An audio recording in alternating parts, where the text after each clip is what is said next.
Clint Eastwood always played the man who walks away without looking back. The one who doesn't need a crowd or a speech, just a compass only he can read. For 7 decades, that myth felt unbreakable. But myths are masks, and masks get heavy. At 95, the quiet has grown louder. The rooms he keeps are still. The ocean near his front porch rolls on like a clock with no hands. The legend people think they know and the man he actually is finally sit in the same chair. And that's where this story begins. Not in smoke and gunfire, but in silence. He wasn't born into power. He was born into motion. San Francisco, 1930. A big baby with a nickname the nurses whispered, Samson, because he weighed more than most newborns and arrived like a storm. The storm didn't leave. His father's work rose and fell with the economy, so the family drifted. City to city, school to school. New faces, new rules, no roots. The kind of childhood that teaches you to travel light, not just with your luggage, but with your heart. Teachers wrote him off. He repeated a grade. He got in trouble for carving into school property when he was supposed to sit still and behave. It looked like rebellion. It was something else. When everything moves, you start building stability inside yourself. He found some of that at a beaten-up piano. He taught himself, note by note, hands sore, jaw set. Music wasn't a hobby. It was a promise he made to himself. I will keep going. Then life tested that promise. He was 21, stationed at Fort Ord, more lifeguard than warrior, more teacher than soldier. A routine flight gone wrong. A military plane forced down into cold water off Point Reyes. No fanfare, no stunt team, just a long, dark swim that turned minutes into miles. The ocean was not interested in future Oscars or magazine covers. It was interested in whether a young man could keep moving when his body screamed, stop. He swam. He found shore. He kept breathing. After that night, time felt different. You stop wasting what you almost lost. You cut the extra takes. You cut the noise. You keep the moments that matter and let the rest sink. Hollywood, of course, didn't care about his swim. It cared about smiles and timing and whether you could fit inside a frame somebody else designed. He didn't fit. He was too stiff, they said. Too reserved. Too quiet. The town rewarded showmanship. He valued stillness. When you've learned to hold yourself together in rough water, you don't perform neediness at an audition. You wait. You watch. You endure. Small roles came and went. His name slipped past credits as if even the letters didn't want to be seen. Then came a cattle drive of a series that gave him something he hadn't been granted in years. Time on screen. Rawhide. A side character with not much on the page who suddenly felt larger than the box around him. Audiences saw it before executives did, the weight of a face that didn't demand attention but received it anyway. Fate has a way of finding people who can carry it. A director from Italy saw the value in silence and handed him a poncho, a hat, and a revolver that mattered less than the stare behind it. The Dollars trilogy didn't just make Clint Eastwood a star. It taught the world something his childhood had taught him long before. A person can say more by saying less. The roles were sparse. The lines were few. The pauses were the point. He was not selling cool. He was selling control. But being the image of strength is not the same as feeling strong.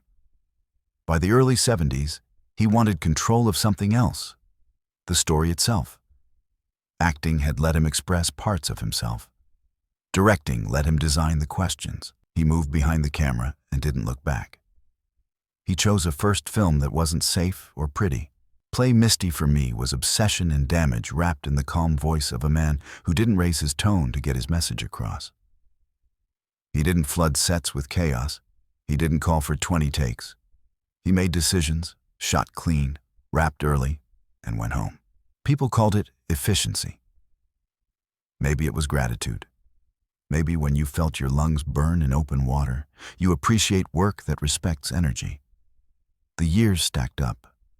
Unforgiven arrived like a confession whispered through a western. No heroes. Just people carrying debts no one else could see. The film took gold. But trophies weren't the point. The point was telling a story that stripped the shine off violence and left the weight. Then came $1 Million Baby, a film so quiet you could hear each choice crack the room. He played a man who loved like someone who never learned the language for it. The audience felt something true and couldn't explain why. After that, Gran Torino gave the archetype a final stand, worn, bitter, guarded, and then a sliver of light where you least expected it. Through it all, his sets stayed simple, his direction stayed low, the work stayed first. He seemed like a man who believed that if you reduce the noise, a heart can finally be heard. It is easy to admire a man for the worlds he builds and forget the rooms he goes home to. Clint married young. Maggie Johnson believed in a version of him that existed before the posters. She brought steadiness. They had 2 children together. In another life, maybe that was enough. But fame disrupts even the most careful plans, and his life began to split into lanes that never truly ran parallel. Travel, long shoots, longer silences. Meanwhile, other relationships rose in the half-light.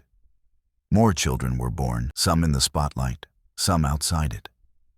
Over time, the family map grew crowded with lines that didn't always meet. The math of it is simple. The feelings are not. He was present in flashes and absent in long stretches. He seemed to care while somehow remaining far away. Ask his fans who he is, and they'll tell you about justice and grit. Ask some of the people who share his last name, and you may hear other words. Complicated, independent, private. None of it cancels the other. It sits side by side the way real lives do when we stop pretending they are tidy. And then there was Sandra Locke. Not a footnote, not a scandal blur, a chapter he could not edit. They met in the mid-70s and worked together again and again. Chemistry on screen, fire off it. Passion can be a gift until it starts keeping score. What followed were years bound up with work, love, control, resentment, and a collapse that didn't end at a breakup. Lawyers entered. Papers were filed. She sued for palimony. Later, she accused him of steering her career into a dead end through a studio deal that looked promising and felt hollow. The legal fights stretched on, settled eventually. But settlements don't settle ghosts. She passed in 2018. Publicly, there wasn't a speech. Privately, who knows what words broke the surface, if any. That's the pattern with him. The feeling is there. The words stay under. When the noise got loud, he didn't move to the hill where everyone looks down on everyone else. He moved toward the edge of the continent, where the ocean calms people who need it.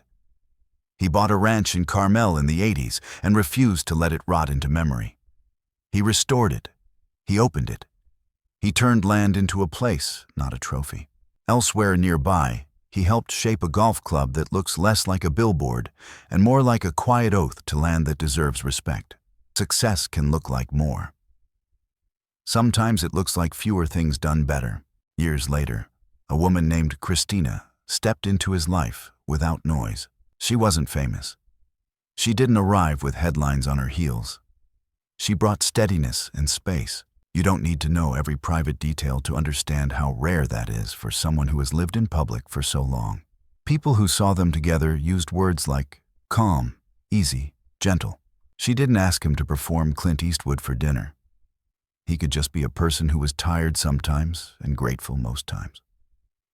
Then, one summer day in 2024, the quiet turned heavy. She was gone. No press tour, no monologues.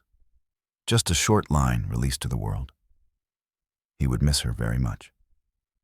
Grief looks dramatic in movies. In life, grief often looks like a pair of reading glasses left on a windowsill and a chair that stays empty for a while because moving it feels like erasing the last proof that love sat there. If you think that loss slowed his work, you don't know the pact he made with himself after the swim. He kept directing into his 90s. He delivered a courtroom drama that arrived in the fall of 2024, lean and focused like the man who made it. People argued about whether that was his final bow. People always argue about what artists should do when they reach an age most people never see. He answered the only way he knows how: by showing up. The porch in Carmel still holds scripts sometimes. The ocean stays the same while the person in the chair changes around it. There's a side of him that is practical in ways that don't fit myths. He eats simple. He keeps the sugar low. He moves every day. He trained his body like a tool he plans to keep using. He learned to settle his mind when it wanted to run. He prefers the kind of schedule that allows for work without stealing the day. He doesn't need a crowd to feel like he exists. He needs a goal and a little quiet to chase it. At his age, mobility isn't what it was, but clarity often is. He doesn't sprint. He doesn't have to. He walks far. The father part of his story is not a montage with tidy music. He has 8 acknowledged children with 6 women. Their ages span decades. Their memories do too. Some are close, some are fine. Some learn to build their own worlds and keep moving. They look like him in certain lights. They carry his name with different kinds of weight. If you want a hero story, that's not this part. If you want a villain story, it isn't that either. It is a human story, one where love existed, but presence didn't always follow on schedule. He has attended weddings, premieres, fundraisers. He has smiled in photographs. He has also stood a little apart in the corner of rooms as if the crowd were a painting he was studying. You can be proud and unsure at the same time. You can be loved and hard to reach. The truth can be 2 opposite things standing together like old friends. So what does a man like that think about when the house gets quiet again? Maybe he hears the piano from years ago, the one he learned on because the world wouldn't slow down for him. Maybe he tastes the ocean from the night he realized every minute is negotiable. Maybe he remembers a film set, a look, a line, a moment where a scene cracked open and something real got out. Maybe he sees faces, some near, some far, and understands that legacy is not whether your name is in lights. Legacy is whether the people in those faces can breathe a little easier because you learned something hard and left it behind for them like a breadcrumb trail. The public keeps asking if he will stop. The question assumes that work is the opposite of rest. For him, work has often been rest, the way a person with a busy mind keeps the world from getting too loud. He said once, in his own way, that neat endings don't interest him because life refuses to wear a tidy bow. If that's true, the last chapter isn't a grand farewell. It's a man on a porch in Carmel who reads a page, thinks about it, and marks it not with a flourish, but with a small fold only he will notice. He has learned how to be alone without being crushed by it. He has learned how to carry regret without letting it turn to rust. He has learned that people are not myths, and myths are not people, and that's okay. You can track the line from the little boy in a car that kept moving to the director who never wasted a shot. You can track the line from the cold water to the warm sets where a crew got home in time for dinner because the boss didn't mistake chaos for genius. You can track the line from broken love to characters who loved in broken ways. You can track the line from unspoken apologies to films that said aloud what the person behind them could not. That is not hypocrisy. That is art serving the truth when the truth is shy. He is often called tough. The word is overused. What he has is a different shape. Tough breaks things to prove a point. Endurance holds them long enough to find the point. Endurance swims in cold water and carries that night through 1,000 days that follow. Endurance sits through long edits and keeps only the frames that breathe. Endurance hears the worst about you and shows up anyway the next morning. Endurance loves carefully, badly, earnestly, and sometimes too late, and keeps loving in the only ways it knows how. That's what made Clint Eastwood matter. Not the guns, not the glare, not the swagger. The endurance. If you watch the films in order, you see a person teaching himself in public. In the first ones, a man who uses fear like armor. In the middle, a man who hides regret in anger. Later, a man who finally admits the shield is heavy and sets it down for a while. That is why the late work hits different. Not because it is louder, because it is quieter and truer, because the spaces between the lines finally say as much as the lines. Some people will always want the old image. The cowboy who never flinched, the cop who didn't wait for permission. They will ignore the costs. They will miss the point. The point is not that he was invincible. The point is that he kept going when he wasn't. That's the gift of his story. It gives permission to anyone who has made a mess, loved poorly, worked hard, and wondered if it adds up. It does, if you keep learning. It does, if you choose the next honest thing over the last loud one. So where does that leave him? This man of few words, with a life that refused to be simple. It leaves him right where he has always been most himself, near the Pacific where time has a sound you can sit inside. Some days he reads, some days he writes, some days he chooses a scene and plans how to bend it so it tells the truth without wasting a second of anyone's life. Some evenings he watches the light change over land he protected, because beauty deserves defenders too. He remembers the people who taught him pain and the people who taught him mercy, and understands that both lessons were required. If you've ever watched him on screen and felt a knot in your chest loosen, that's not charisma. That's recognition. You saw a person trying to be better without pretending he already was. You saw a man who didn't apologize for being human and also didn't use human as an excuse to stop trying. You saw someone hold his ground without crushing yours. That is rarer than any stunt. The final image isn't a sunset ride into nowhere. It's a door left half open. There might be one more story. There might not. He doesn't owe us an answer.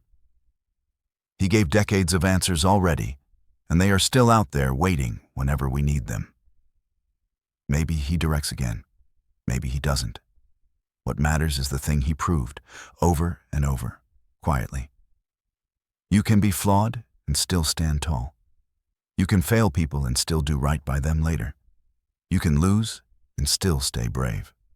And when the world gets loud, you can choose to lower your voice and say exactly what you mean in the space that remains. That's the truth under the myth, and it's better than any legend, because it belongs to the man, not the mask. If this journey moved you, say why. Share the moment. Add your voice to the record he spent his whole life building, not for him, for you. So when your own water turns cold and the swim feels long, you'll remember a simple lesson from a life lived at full quiet. Keep moving. Keep breathing. Keep the frames that matter. Let the rest sink.